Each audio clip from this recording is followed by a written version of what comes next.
Good evening everyone. क्या हाल चाल है?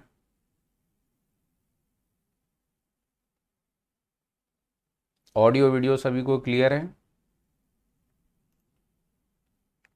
Audio video is clear to all? बताइए एक बार।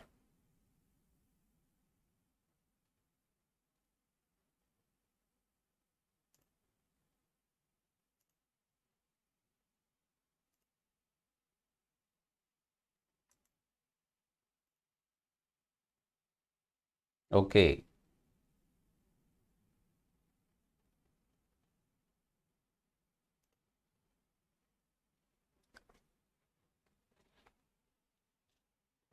Good evening, good evening.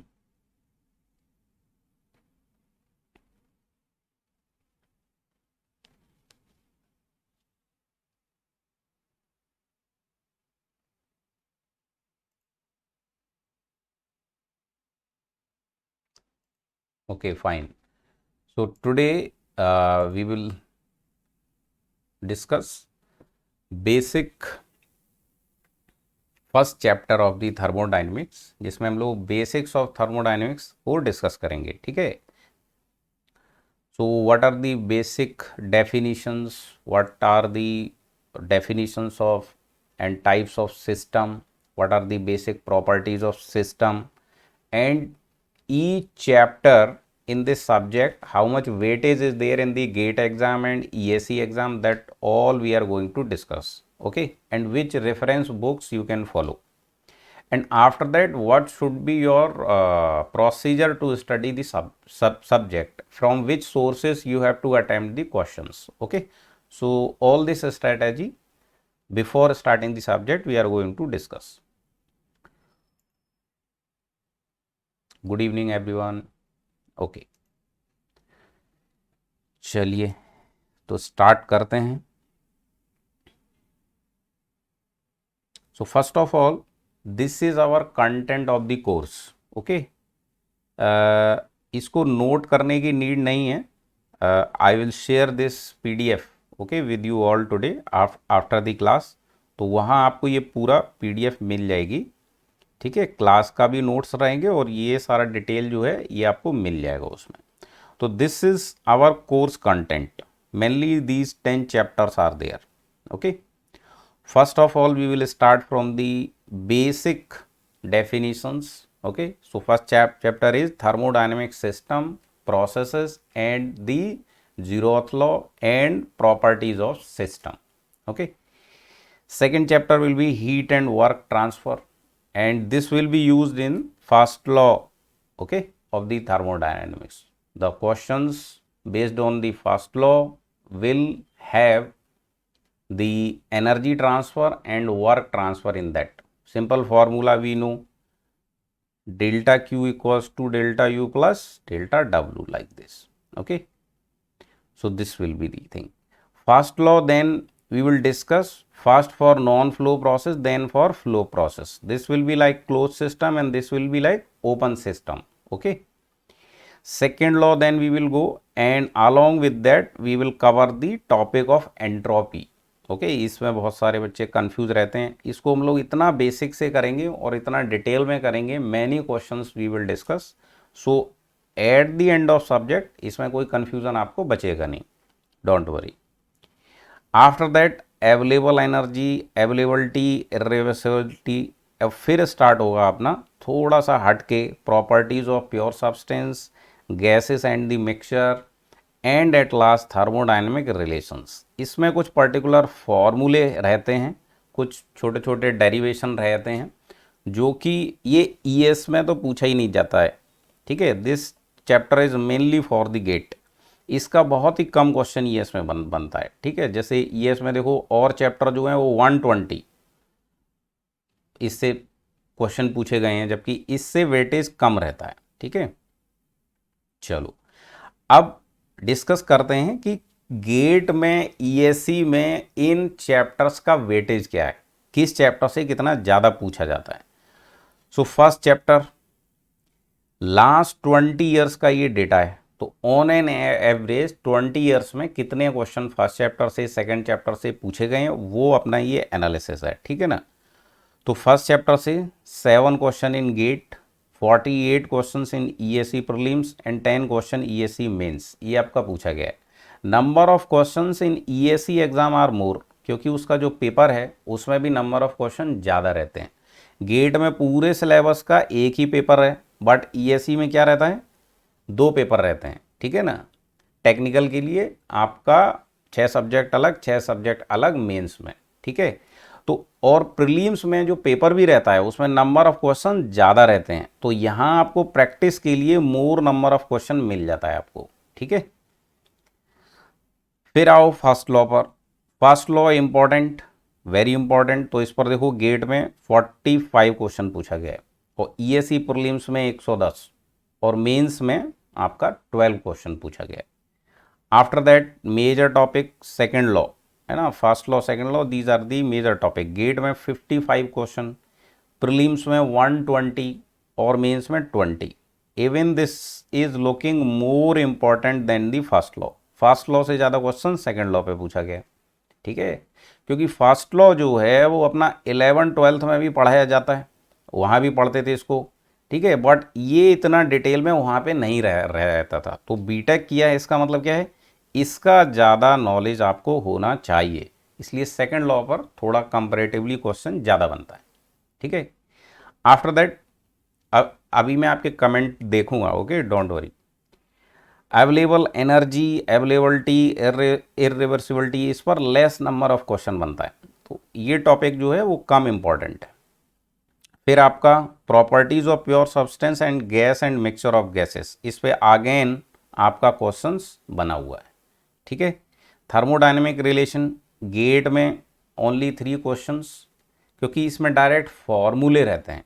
जो पूछा जाएगा तो हल्का सा जो डेरिवेशन होगा वो आपको ईएससी में पूछ देता है, और वो रिपीट होता है बार बार बार बार बार बार। तो similar problem you can see, repetitive problem ESC prelims में आपको पूछा गया है इस पे, ठीक है।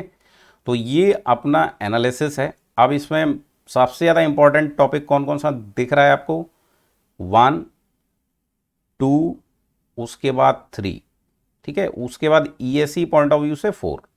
इतना ये इंपॉर्टेंट टॉपिक हो गया। कम इंपॉर्टेंट कौन कौन सा है, इससे बाद आप इसको ले सकते हो और फिर आप इसको ले सकते हो। So this is the analysis of the whole syllabus, ठीक है, analysis of the whole syllabus.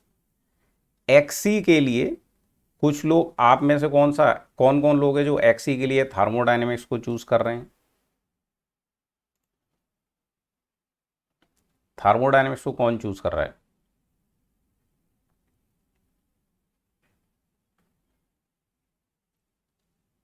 हाँ, तो थर्मोडायनेमिक्स अगर आप चूज कर रहे हैं तो उसका पेपर का एग्जैक्ट एनालिसिस इसमें नहीं है। I will send you separately that, okay. Okay Satyam, you also join. और कौन स्टूडेंट बचे हैं लाइव में, बहुत कम student, maximum student are preferring recorded classes, है ना। Those who are in job and college they are not here, कोई बात नहीं। सो एक्सी का सेपरेट एनालिसिस करके हम लोग डिस्कस कर लेंगे। बट एक्सी में ये आप जान लो कि जो weightage, the weightage which is important in GATE and ESC, similar weightage will be there, okay. जैसे ये दोनों टॉपिक है, लार्ज वेटेज है इनका, ह्यूज वेटेज है, तो उसमें भी आपको इन्हीं पर क्वेश्चन ज़्यादा मिलेगा। गेटिंग पॉइंट और नॉट। सो वेटेज सिमिलर ही रहेगा, मतलब इन सब्जेक्ट्स पर आपको फोकस करना है। दूसरा जो पार्ट है एप्लीकेशन ऑफ थर्मोडायनेमिक्स का, तो एप्लीकेशन ऑफ थर्मोडायनेमिक्स मतलब ये सारा कवर करने के बाद then we will start RAC, power plant and IC engine, ठीक है। तो एप्लीकेशन वाला जो पार्ट है उस पर भी उसमें ज़्यादा क्वेश्चन बनेगा। बट गेट में और ईएससी में जो एप्लीकेशन पार्ट है उस पर आरएसी और आईसी इंजन पर क्वेश्चन थोड़ा कम बनता है। बट ईएससी में पावर प्लांट पर क्वेश्चन आता है मेनली सब्जेक्टिव में, ठीक है। लंबा क्वेश्चन रहता है, लेंदी क्वेश्चन इज देयर। तो वो आप देख सकते हैं। तो जब हम लोग इसको कंप्लीट कर लेंगे और प्रीलिम्स के बाद मेंस के जो बच्चे होंगे उनके लिए फिर हम लोग मेंस ईएससी मेंस के जो क्वेश्चंस हैं उनको भी डिस्कस करेंगे बाद में, ठीक है। तो क्वेश्चन के लिए अलग से कोर्स में अपडेट चलता रहेगा और फोल्डर बना दिया जाएगा जिसमें कि आपका गेट के क्वेश्चन, ईएससी मेंस के क्वेश्चंस उनको अपडेट करेंगे, ठीक है ना। तो ये बात हो गई अपनी सिलेबस की, इन पर आपको फोकस करना है। यहां तक सभी को क्लियर हुआ? बोलो। इसको नोट करने की नीड नहीं है, मैं इसकी पीडीएफ आपको सेंड कर दूंगा क्लास के बाद, ठीक है। सभी को मिल जाएगी मेल में, दैट यू कैन डाउनलोड, अपने नोट्स में आप ऐड कर सकते हैं इसको। Now come to the books. तो सबसे पहले जो मोस्ट पॉपुलर बुक है थर्मोडायनेमिक्स का क्या है, पीके नाग, ठीक है। तो इसको ले ही लेना है। अगर आपके पास कोई बुक नहीं है तो इसको परचेज कर लो, ठीक है, या पीडीएफ हर जगह मिल रहा है, तो अगर आप पीडीएफ कहीं से अरेंज कर सकते हैं you can do that, okay. Otherwise कोई दूसरा बुक अगर आपके पास है तो अच्छी बात है, अलग से खरीदने की नीड नहीं है। If you already have these books, any of these books, then it's okay, but it is not compulsory to buy these books, okay, but this should be with you in any form. ये बात clear हुआ, ठीक है। इसको standard लेके हम लोग चलेंगे। जैसे टोम में हम लोग स्टैंडर्ड किसको लेके चले, एसएस रतन को स्टैंडर्ड लेके चले, उसको ख़त्म करना ही करना है। फ्लूड में हम लोग स्टैंडर्ड किसको लेके चले, आर के बंसल, इसको अपने को ख़त्म करना ही करना है। बाकी इसके एक्स्ट्रा अगर करते हो तो अच्छी बात है, नहीं तो इतना तो मिनिमम चाहिए ही है। Similar to that minimum this book must be completed by you. I am not talking about all the books, but PK Nag is a must, okay. तो ये आपके पास नहीं है तो इसको आप अरेंज कर लो। नेक्स्ट स्टडी प्रोसेस क्या रहेगा, तो सारे ही कोर्सेज के लिए मैंने बताया हुआ है। जो बच्चे नए भी हैं तो पुराने कोर्स में मैंने ऑलरेडी सभी में बताया हुआ है, तो जो नए स्टूडेंट हैं वो भी सुन लें, जो पुराने स्टूडेंट हैं दे नो वेरी वेल। सबसे पहले हम लोगों को क्लास नोट्स और क्लास प्रॉब्लम एक ये रेफरेंस यूज़ करना है। After that solve example of the reference books, ठीक है। जैसे पीके नाग है, पीके नाग का हम लोग सारा का सारा सॉल्व एग्जाम्पल करेंगे, ठीक है। जो मैं छोड़ दूंगा, ठीक है, जिसकी डिस्कस करने की नीड नहीं है क्लास में, वो आप खुद से करेंगे। और पीके नाग का अनसॉल्व वाले क्वेश्चन का भी सॉल्यूशन है हमारे पास, तो उसको भी आप कर सकते हो जिनका न्यूमेरिकल वैल्यू आंसर दिया हुआ है। मैं अनसॉल्व क्यों मना करता हूं, क्योंकि जिसका आंसर गिवन नहीं है बुक में, उसमें फिर पता नहीं चलता है कि ये हमने सही किया गलत किया या ये कैसे किया गया होगा, तो उसमें फिर हमको टाइम लग जाता है। तो एक क्वेश्चन में आप टाइम किल ना करें, आपका मोमेंटम ब्रेक ना हो, इसलिए आपको मना किया हुआ है। बट अगर आप कर सकते हैं तो अच्छी बात है। तो सेकंड क्या है सोर्स, जो भी बुक है उसका सॉल्व एग्जाम्पल तो लगाना ही लगाना है। अनसॉल्व अगर कुछ बन जाते हैं तो अच्छी बात है। Then you will jump for the GATE PYQ. GATE PYQ complete करेंगे, उसके बाद ईएससी पीवाईक्यू कंप्लीट करेंगे। After completing these 4 sources then you will start test series. Test series को चैप्टर वाइज नहीं देना है। जैसे चैप्टर 1 कंप्लीट हुआ, आप चैप्टर 1 का टेस्ट देने चले गए, ऐसा मत करो। क्योंकि बुक में भी देखेंगे आप, जैसे पीके नाग में ही फर्स्ट चैप्टर के सॉल्व एग्जाम्पल चेक करो, वो पूरे के पूरे फ्लूइड मैकेनिक्स के प्रॉब्लम है, प्रेशर पूछा हुआ है, प्रेशर पूछा हुआ है, ठीक है। तो उनको फर्स्ट चैप्टर में पढ़ाया गया है थर्मोडायनेमिक्स का थ्योरी, लेकिन क्वेश्चन किसका चल रहा है उसमें, क्योंकि 3 प्रॉपर्टी है अपना थर्मोडायनेमिक्स सिस्टम का, क्या, पीवीटी, प्रेशर के बारे में उन्होंने बात कर दिया है। वॉल्यूम डायरेक्ट मेजर कर लिया जाता है। उसके बाद थर्मोमेट्री पढ़ाया गया है, ठीक है, नेक्स्ट चैप्टर में, जिसमें टेम्परेचर का पूरा स्टडी किया गया है। तो फर्स्ट चैप्टर में ही उन्होंने प्रेशर का स्टडी कर दिया। But pressure, what is pressure, about the pressure, everything we have discuss already in the fluid mechanics, so it should be the part of fluid mechanics. तो होता क्या है कि चैप्टर 1 का उसका टेस्ट देने आप जाओगे, उसमें क्वेश्चन वो भी रख दिया जाएगा, तो क्वेश्चन मिक्स रहता है, फिर बच्चे का कॉन्फिडेंस डाउन होता है, अरे ये टेस्ट का क्वेश्चन मुझसे बना नहीं। तो वो सब नहीं करना है, पहले ये पूरा 4 सोर्स कंप्लीट करना है, ठीक है। उसके बाद जाकर आप सब्जेक्ट वाइज टेस्ट देंगे। कैसे देंगे, सब्जेक्ट वाइज टेस्ट।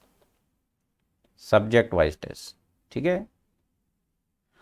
तो 2-3 टेस्ट सीरीज ज्वाइन कर लेते हैं बच्चे, लेकिन एक तो कोई ना कोई आपको करनी पड़ेगी, ठीक है। तो आप टेस्ट सीरीज अपना ज्वाइन कर सकते हैं, वट एवर यू लाइक, ठीक। तो इस तरीके से सारे ही सब्जेक्ट के लिए सेम प्रोसेस है अपना। इनके अलावा apart from this, no need to solve any problem and no need to kill your time as well as my time, ठीक है ना। Because this is more than sufficient. इसके अलावा कोई व्हाट्सएप से क्वेश्चन भेज देता है, कोई टेलीग्राम से भेज देता है, सॉल्यूशन बताता नहीं है, इन सारे क्वेश्चन के पीछे टाइम खराब नहीं करना है। वो दिमाग खराब करता है, टाइम खराब करता है, स्टडी का मोमेंटम खराब करता है, ठीक है। और जो टॉपर्स है वो बिल्कुल शांति से अपना पढ़ाई करते रहते हैं, उनको दुनियादारी से मतलब ही नहीं है, किसने क्या किया I don't know and I don't want to know, खत्म हो गया बात। Only this is your path for following, इसको बस फॉलो करना है, दैट्स इट। यहां तक बात क्लियर हुई? तो आगे बढ़ते हैं, फर्स्ट चैप्टर हम लोग स्टार्ट करते हैं। यहां तक क्लियर हुआ तो जय हिंद लिख दो फटाफट कमेंट में, and we are going to start this first chapter, thermodynamic system, process, properties and zeroth law. Everyone clear up to this?